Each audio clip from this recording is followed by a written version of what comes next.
Welcome back. We're celebrating Canada's 150th upcoming birthday with a look at some notable Canadian films. And we're going to start with the slasher flick from 1974, Black Christmas. This really put Canadian cinema on the map. Made over $4 million at the box office, but had mixed reviews. It starred Margot Kidder and Andrea Martin and followed a group of sorority sisters who were being stalked by a deranged murderer hiding in the attic of their sorority house.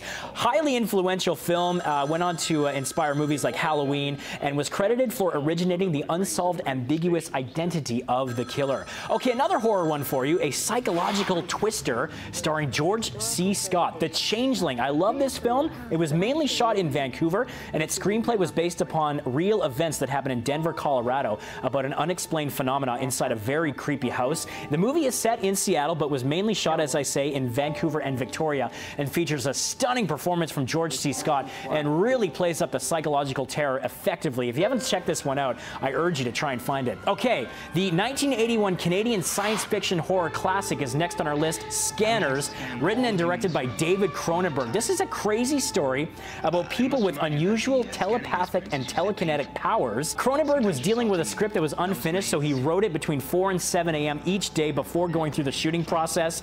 There was no time to build sets, so the production team had a real nightmare of a shoot on their hands, but widely regarded as a Canadian cult classic, 1981's Scanners. Gotta love it.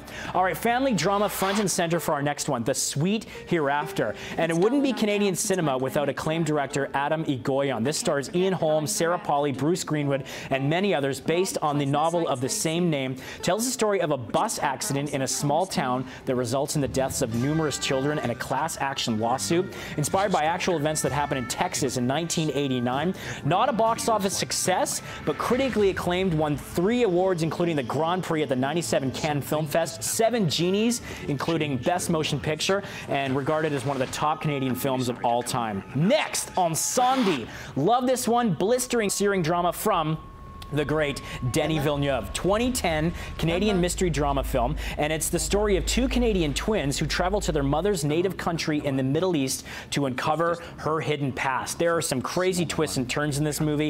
In 2011, it was nominated for the Academy Awards for Best Foreign Language Film. Also went on to win 8 Genie Awards, including Motion Picture. And this really launched the career of Denis Villeneuve, who is doing the new Blade Runner movie coming later this year.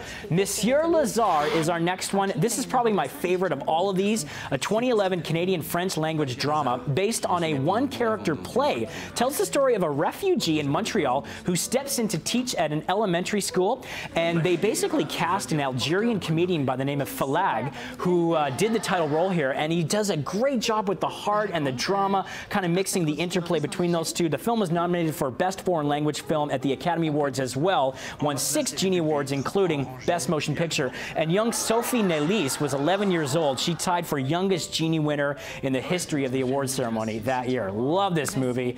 Can't say enough about it. All right, we're switching to comedy now. Fubar 2. Yes, you're wondering why I picked the sequel. Well, I think 2010's Fubar 2 is superior to the first one. Basically, it picks up with Tron, Diener, Terry, and they go to the West Edmonton Mall. They get jobs at Fort McMurray and really kind of just try to relive their glory days. There is some real dark humor in this one that I love. There's snappy writing, great performances, and it's really Canadian comedy at its finest as the hijinks ensue. All right, it wouldn't be Canadian comedy as well without Strange Brew. The 1983 Canadian comedy cult classic. Bob and Doug McKenzie, the characters made famous on SCTV, of course, portrayed by Dave Thomas and Rick Moranis. The movie also starred Max von Sydow, and in Wikipedia it says loosely based on the elements of Shakespeare's Hamlet. The film was mostly shot in Toronto, Scarborough, Kitchener, Hamilton. Also, parts were even shot in Prince George, British Columbia. And we perhaps saved the best for last, Meatballs. 1979, directed by Ivan Reitman, noted for Bill Murray's first film appearance and starring role, and launching the career of Reitman, who would go on to do Stripes, Ghostbusters. It was followed by several sequels. Ivan Reitman or Bill Murray weren't involved with those, although in the third one, it featured Patrick Dempsey as the young Rudy character. Yes, McDreamy. And this is a great family movie. It's perfect for summer and is regarded as a classic as well in Canadian cinema. All right, so those are some of our picks. If you have any to share with us, drop us a line on Twitter at BT_Vancouver and let us know what you thought of these ones and any recommendations you have of great Canadian cinema.